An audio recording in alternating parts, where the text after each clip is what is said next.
하나님의 말씀 같이 나누겠습니다. 하나님의 말씀 민수기 6장 22절부터 27절까지 말씀입니다.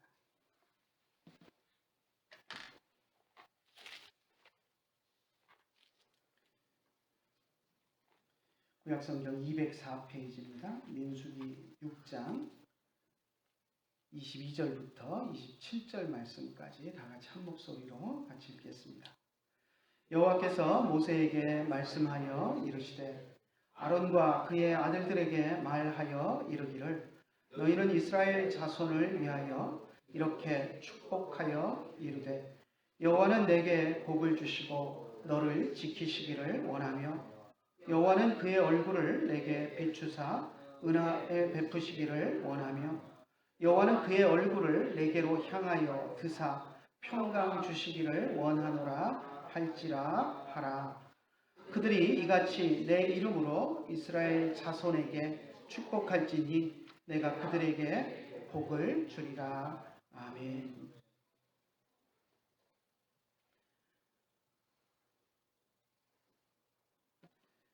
오늘 우리가 민수기 6장 22절에서 27절까지 말씀을 읽었는데요. 이 구절들은 아론의 축복이라고 우리가 보통 부르는 아주 유명한 구절입니다. 대제사장으로서 아론이 이스라엘 백성을 축복하는 그런 기도문인데요. 하나님께서 이렇게 기도하라라고 대제사장인 아론에게 명하셨고 또 아론이 이스라엘 백성을 향해서 그렇게 기도했기 때문에 그 기도문을 우리가 아론의 축복이다라고 부릅니다. 우리가 예배를 드릴 때 공식 예배의 기도의 공식 예배의 끝은 항상 축복 기도로 끝납니다. 목사님들이 축복 기도를 하면서 끝나는데요. 마치 구약시대 제사장이 이스라엘 백성들을 향해서 축복 기도를 했던 것과 유사한 형태입니다. 물론 축복 기도를 할 목사가 없을 때에는 주기도문으로 예배를 마칩니다. 그래서 이런 것들이 그냥 되는 것이 아니고 우리 장로교 헌법, 우리 장로교의 기본 법을 우리가 헌법이라고 부르는데요. 이 장로교 헌법에 보면 분명하게 예배 모범에 명시가 되어 있습니다. 예배 모범 제8장 폐회에 보면 예배를 폐회할 때 어떻게 해야 되는가 하는 것에 보면 공예배의 모든 공예배의 모든 예배는 목사의 축도로 폐회하되 목사가 없는 경우는 주기도로 폐회한다라고 되어 있습니다. 그래서 우리 장로교 헌법에 따라서 목사님이 예배를 집례할 때는 축복기도로 예배를 마치고 그렇지 않은 경우에는 주기도문을 주님이 가르쳐 주신 기도인 주기도문을 우리가 함께 암송함으로 폐회를 하는 것입니다. 그리고 그 헌법에 보면 폐회에 그렇게 목사의 축도로 폐회한다라고 해놓고 거기에 보면 축복 기도로 사용할 수 있는 그런 성경 구절을 여러 개를 넣어 놓았습니다. 축복 기도를 할 때 그 성경 구절을 참고해서 그런 형태로 축복 기도를 하면 좋다라고 어떻게 보면 가이드라인을 안내를 해 놓은 것이죠. 그 구절 가운데 하나가 대표적인 것이 고린도 후서 13장 13절입니다. 우리가 여러분들 아마 저도 늘 예배 끝날 때 그렇게 축도를 하니까 많이 들어보셨을 것입니다. 축도할 때 보면 목사님들이 주 예수 그리스도의 은혜와 하나님의 사랑과 성령의 교통하심이 너희 무리와 함께 있을지어다 하는 이 고린도 후서 13장 13절을 가지고 조금씩 변형을 하기도 하고 그래서 너희 무리와 함께 할 때는 온 성도들과 함께 여기 모인 무리와 함께 하면서 이렇게 여러 사람들을 언급하면서 축복하기도 하고 하지만 기본 틀은 예수님의 은혜, 하나님의 사랑, 성령의 교통, 교제하심이 우리 가운데 항상 함께 하기를 원한다라는 이 내용으로 축복 기도를 합니다. 대한민국 목사님들 99%가 제가 100%라고 해도 과언이 아닐 것 같아요. 100%가 다 이 구절로 축도를 합니다. 여러분 이 구절 말고 다른 축도를 들어본 기억이 있으신가요? 아마 거의 없으실 겁니다. 전혀 없으실 텐데 사실 우리 예배 모범에 보면 폐회를 축도로 폐회한다 해놓고 가로하고 성경 구절이 여러 개가 나와 있습니다. 그런데 대부분의 목사님들이 다른 성경 구절로 축도를 하지 않고 이 고린도후서 13장 13절로만 축도를 합니다. 그런데 축도는 이 구절로만 고린도후서 13장 13절로만 해야 하는 것은 결코 아닙니다.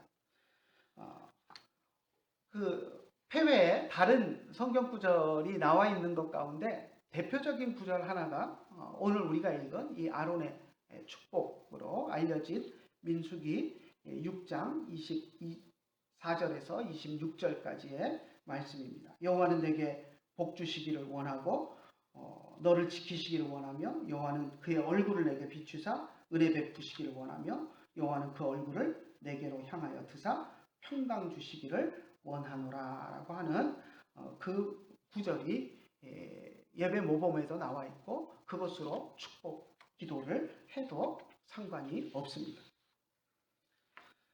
그런데 만약에 제가 이 구절로 축복 기도를 한다면 여러분들은 아주 낯설 것입니다. 이게 축도 하신 거야? 끝난 거야? 하고 아마 여러분들이 당황하게 되실 것입니다. 그런데 분명히 이 구절로 축도를 해도 된다라고 우리 장로교 헌법 예배 모범에 분명히 나와 있습니다.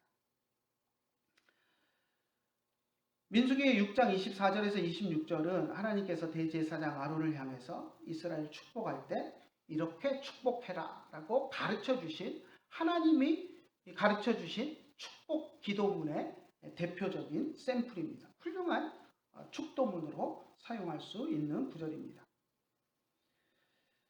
저는 이 축도를 미국 유학 시절에 처음 들었습니다. 칼빈에서 석사과정 할 때 칼빈 신학교에서는 그게 참 좋았던 것 같아요. 한인 학생들끼리 새벽 기도를 했습니다. 미국 사람들은 새벽 기도 안 하니까요. 우리 한국 사람들끼리, 한국 학생들이 그래도 꽤 있었기 때문에 순번을 정해서 새벽 기도 당번을 정해가지고 누가 새벽 기도 인도할 것인가 다 목사님들이니까 신학생들이 그래서 순번을 정해서 새벽 기도를 했었습니다. 근데 그때 가끔 방학 때 한국에서 몇몇 교수님들이 이렇게 이제 오시기는 경우들이 있었거든요. 고신대 황창기 총장님도 오셨고 지금은 은퇴하셨지만 백석의 유호준 교수님도 오셨고 그랬는데 그 유호준 교수님이 구약을 전공하신 그 유호준 교수님이 오셔서 인도를 하실 때는 축도를 이 구절로 아론의 축복 이걸 가지고 하셨습니다. 그래서 처음 듣고 저도 축도를 왜 저렇게 하시지? 그러면서 처음에는 상당히 낯설었어요. 근데 제가 공부하던 전공이 교회 정치행정이었기 때문에 그 CRC 교단의 헌법 예배 모범을 자세히 공부를 하면서 거기에도 보니까 폐회에 사용할 수 있는 성경 구절로 대표적인 것으로 이 구절이 나와 있는 것을 제가 보았고 그래서 축도로 사용할 수 있구나 하고 그때 제가 알았습니다. 그리고 나서 이제 그렇게 눈이 뜨이고 나니까 그 다음에 보니까 그 미국 교회 미국 목사님들 축도하실 때 보니까 이 구절로 축도하시는 목사님들이 덜어 있는 것들을 경험을 했습니다. 근데 한국 목사님들은 전혀 안 하시고 다 고린도후서 13장 13절로만 하시더라고요. 그러다가 시카고에서 이제 박사과정 할 때 또 한 번 특이한 경험을 했습니다. 제 직접적인 경험은 아닌데요. 친하게 지내는 목사님 한 분이 시카고에 있는 한인교회 그때 이제 목사님이 공석이 된 자리에 신학생들 이렇게 이제 불러서 한 주씩 이렇게 이제 설교를 시키고 했던 교회가 있는데 거기에 이제 설교를 하러 가신다 그래서 잘 갔다 오시라고 아침에 이제 인사하고 헤어졌는데 그리고 이제 예배 드리고 와서 이제 저녁 때 만났는데 얼굴이 완전히 속된 말로 똥 씹은 얼굴을 하고 계시는 거예요.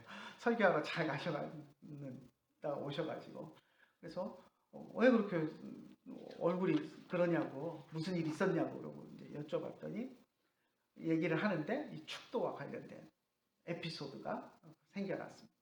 설교를 잘 하시고 마지막 축도를 이 아론의 축복을 가지고 하신 겁니다. 구약 박사과정에 있는 목사님이고 그러니까 뭐 축도를 이걸로 하는 게 또 이분도 칼빈에 있다 오신 분이고 그러니까 다른 목사님들이 그렇게 오셔서 이걸로 축도하신 것을 경험했던 분이고 그러니까 뭐 아무 생각 없이 이제 그걸로 축도를 한 거죠. 아론의 축복으로 여호와는 내게 복을 주시고 너를 지키시기를 원하며 그러고 축도를 하고 끝났는데 장로님들이 웅성웅성 촉덕추덕 굴러서 장로님들이 다 뒤집어지셨답니다. 그러면서 아주 심하게 어디서 저런 축도도 제대로 할 줄 모르는 근본 없는 목사를 불러왔느냐 막 이러면서 면전에서 막 그렇게 난리를 치고 그러셔가지고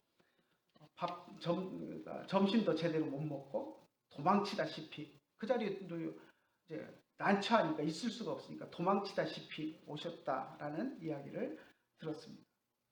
근데 사실 이 장로님들이 무식해서 그럽니다. 예배 모범에 있고 그러니까 물론 한 번도 자기들이 경험해보지 못한 축도니까 이상하다라고 느낄 수 있겠죠. 그런데 제가 볼 때 이 장로님들이 기본적인 예의라도 있으면 그죠?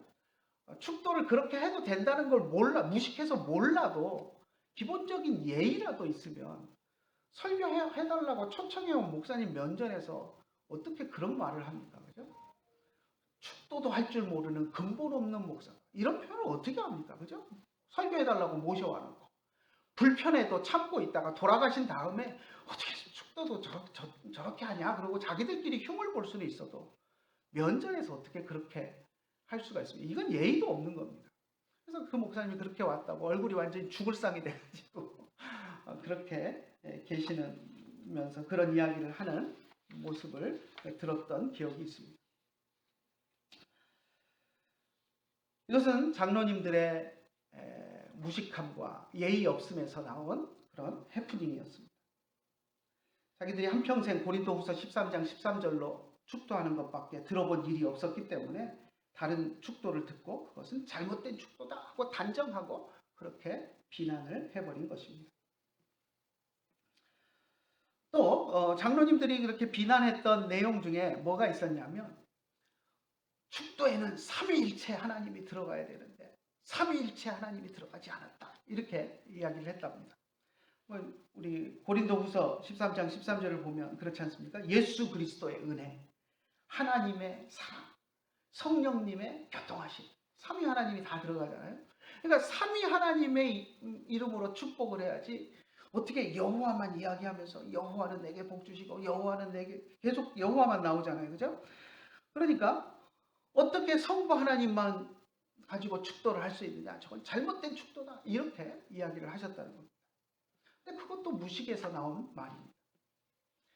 여호와의 이름은 여호와라는 이름은 성부 하나님의 이름이 아닙니다. 여호와라는 이름은 삼위일체 하나님의 이름입니다. 삼위 하나님의 거룩하신 이름이 여호와입니다.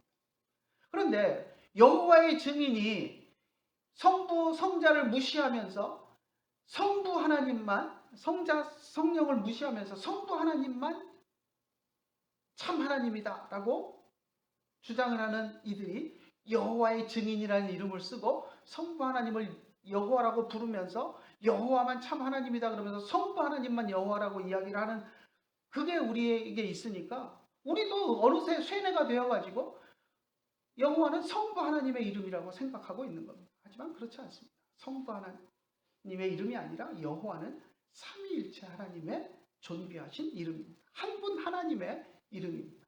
그래서 여호와는 내게 복 주시고 그럼 구약에서 그러면 이스라엘 백성들에게 하나님이 여호와는 내게 복 주시고 이를 원하고 여호와는 그의 얼굴을 내게 비추사 은혜 베푸시기를 원한다라고 여호와로 이렇게 가르치신 하나님이 그러면 성부 하나님의 이름만 가지고 축복 기도를 해라 축복해라 그렇게 가르치셨겠습니까? 그렇지 않습니다.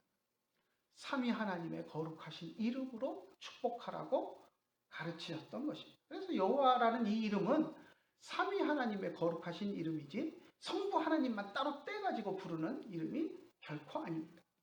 그렇기 때문에 여호와는 내게 복 주시고 라고 축복 기도를 해도 삼위 하나님의 이름으로 축도를 한 것이지 결코 성자와 성령은 떼놓고 어디 갔는지 모르는 그런 축도가 아니다라는 것을 우리는 분명히 알아야 합니다. 그런데 그런 것들을 모르시는 이 장로님들이 그렇게 설교하러 초청해 놓은 목사님에게 무례를 범하고 그렇게 쫓아 보내듯이 보냈던 그런 에피소드를 경험한 적이 있습니다. 그래서 우리 성도님들이 다 잘 알아야 되지만 특별히 우리 장로님들은 교회법에 대해서도 알아야 하고 신학적인 지식도 있어야 합니다. 그래야 교인들이 잘못 알고 그렇게 반응을 해도 그거 아니야. 우리 교회법에 예배모범에 있는 축도야. 충분히 하실 수 있는 거야. 그러니까 그렇게 말하면 안 돼 라고 지도할 수 있는 그런 장로님들이 되어야 합니다. 아론의 축복은 삼행시의 구조로 되어 있습니다. 3절이 세 개의 절이 하나의 행처럼 그렇게 되어 있는데요. 매 행은 여호와라는 이름의 동사 2개가 따라붙어 나옵니다. 우리말로 보면 여호와는 그의 얼굴을 내게 비추사, 그리고 두 번째는 여호와는 그의 얼굴을 내게로 향하여 드사, 그리고 여호와는 내게 복 주시고 여호와는 그의 얼굴을 내게 비추사, 여호와는 그의 얼굴을 내게로 해서 여호와라는 하나님의 이름이 제일 앞에 마치 두운처럼 나타납니다. 여러분들 학교에서 시에 대해서 배울 때 두운, 가군 뭐 이런 거 배웁니다. 그래서 처음 시작음이 같으면, 그래서 리듬을 살리기 위해서 같은 소리 나는 단어 시작으로 이렇게 시작을 하면서 리듬을 타게끔 하는데 그걸 두운이라고 하고요. 끝날 때 뭐뭐 합니다 하고 이렇게 하든가 요 하고 끝나든가 끝이 똑같이 끝나면 가군이라고 하고 이렇게 이제 그런 시의 용어들이 있는데요. 우리 말로 읽으면 마치 여호와라는 이름이 두운에 해당하는 것처럼 처음 시작을 여호와는 하면서 시적인 리듬을 주는 것처럼 들립니다. 그런데 히브리어를 보면 여호와라는 이름이 처음에 나오지 않습니다. 첫 번째 동사가 나오고 두 번째 단어로 여호와가 나옵니다. 그래서 두 동사의 주어가 여호와는 맞는데요. 그래서 첫 번째 동사가 앞에 나오고 여호와가 두 번째 나오고 그 다음에 뒤에 이제 두 번째 동사가 따라 나오는 그런 형태로 되어 있습니다. 그런데 두운이 아니어도 여호와라는 이름이 두운이 아니어도 두 번째로 나와도 읽다 보면 한 단어 다음에 두 번째 여호와라는 이름이 계속 똑같이 등장하면서 또 운율을 타게끔 그런 만드는 시적인 요소가 있습니다. 그리고 이 시의 이 축복문의 삼행시를 보면 점진적으로 단어가 많아지면서 뒤쪽으로 가면서 점점 더 강조하는 그런 용법으로 나아가는 것을 보게 됩니다. 우리 첫 행부터 한번 볼까요? 첫 행 24절인데요. 여호와는 내게 복을 주시고 너를 지키시기를 원하며. 우리말로 보면 단어가 되게 많죠. 그런데 히브리어 단어는 딱 3단어입니다. 복을 주신다라는 바라크 단어가 딱 나오고요. 그 다음에 여호와의 이름 야훼 나오고, 그 다음에 지킨다라는 단어가 나오고, 딱 3개의 단어로 되어 있습니다. 그런데 히브리어 단어는 특이한 게 그 안에 동사 안에 목적어가 인칭 대명사 형태의 목적어가 포함이 됩니다. 그래서 복을 준다 할 때 누구에게 끝에 어미가 변하면서 너에게 복을 주는지 그 사람에게 복을 주는지 인칭 변화를 통해서 복을 받는 대상이 누구인지가 동사 안에 포함돼서 나타나는데요. 그래서 복을 준다라는 바라크라는 동사가 예브레키카 해서 카라는 전미사를 달고 나오면서 2인칭 단수를 축복하는 형태로 되어 있습니다.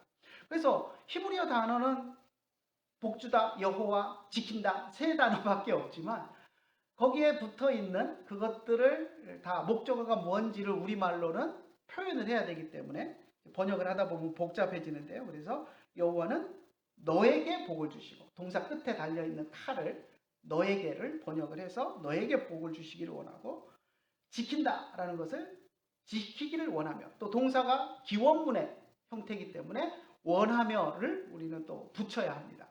그래서 히브리어 동사는 동사 자체가 미완료 시제를 가지고 이제 그런 기원, 축원의 형태를 동사 자체가 포함하고 있기 때문에 딱 단어 3개로 끝나는 아주 짧은 문장인데, 우리말은 좀 번역하다 보니까 길어졌습니다. 그런데 히브리어로 보면 단어 딱 3개로 되어 있는 아주 짧은 간단한 문장입니다. 여호와가 너에게 복을 주시고 너를 지키시기를 원한다 하는 단순한 문장인데요. 그 다음의 문장을 보면 동사 여호와 동사에서, 동사 여호와까지는 똑같은데 뒤에 동사가 나오기 전에 수식어가 2단어가 더 첨가가 되어 있습니다. 그래서 히브리어로 써놓은 것을 보면 24절보다 25절이 조금 더 깁니다. 그래서 어떤 단어가 추가가 됐냐면, 그의 얼굴을 이라는, 그러니까 하나님의 얼굴이죠. 하나님의 얼굴을 드사, 비추사, 그러니까 비추사 여호와 은혜 베푸신다라는 요 기본 구조의 뒤에 비춘다라는 그 단어에 해당하는 그 수식어가 여호와라는 이름 뒤에 그의 얼굴이라는 단어가 등장을 하고요. 그리고 너에게 베푸시기를 원한다 하는 너에게, 그냥 동사를 너에게 비추사, 그냥 동사만 해도 너에게 비추사라는 그 의미가 인칭 대명사가 포함이 되어 있는데, 강조하기 위해서 너에게에 해당하는 단어를 또 하나 더 갖다 넣었습니다. 안 넣어도 되는 것인데 거기다 넣어서 일부러 문장을 길게 만들면서 그것을 강조를 하고 있는 것을 보게 됩니다. 그래서 여호와의 얼굴을 너에게, 특별히 강조해서 너에게 비추셔서 너에게 은혜 베푸시기를 원한다라는 이야기를 하고 있는 것을 보게 됩니다.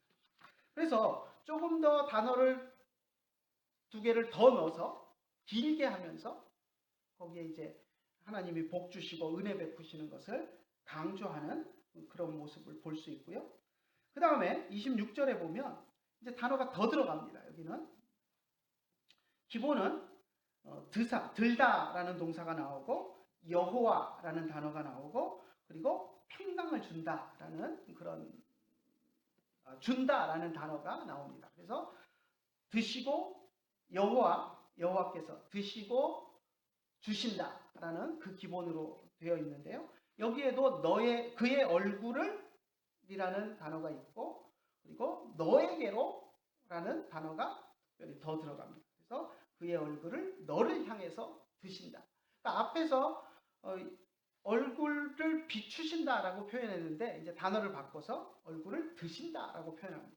그냥 비춘다라고 표현하는 건 바라본다라는 의미를 비춘다라고 표현을 한 것인데요. 마치 태양빛이 온 지면에 비추어서 사람들에게 이 땅에 에너지를 공급하는 것처럼 하나님께서 얼굴을 비추셔서 너에게 은혜를 베푸시기를 원한다라는 그런 표현인데, 26절에서는 그 비춘다라는 표현을 동사를 쓰지 않고 들다라는 표현을 써서 하나님이 얼굴을 드셔서 직접 바라보시는 것을 조금 더 강조하는, 그냥 비추는 게 아니라 하나님의 의지가 반영된, 그래서 얼굴을 드셔서 비추는 그런 형태로 수식하고 있는 것들을 보게 됩니다. 그리고 주시기를 원한다라고 할 때도 평강이라는 단어를 그 앞에 넣어서 샬롬, 우리가 잘 아는 샬롬이죠. 그래서 평강을 너에게 주시기를 원한다라고 해서 단어들을 앞에 25절보다 더 많이 넣어서 더 길어지는 문장으로 이야기하고 있는 것을 보게 됩니다. 그래서 사실은 내용은 뭐 크게 다르지 않습니다. 그죠? 복을 주시는 거나 얼굴을 비추셔서 은혜를 주시는 것이나 내용적으로 뭐 복 주는 건 뭐고 은혜 주는 건 뭐고 우리가 구분할 수 없습니다.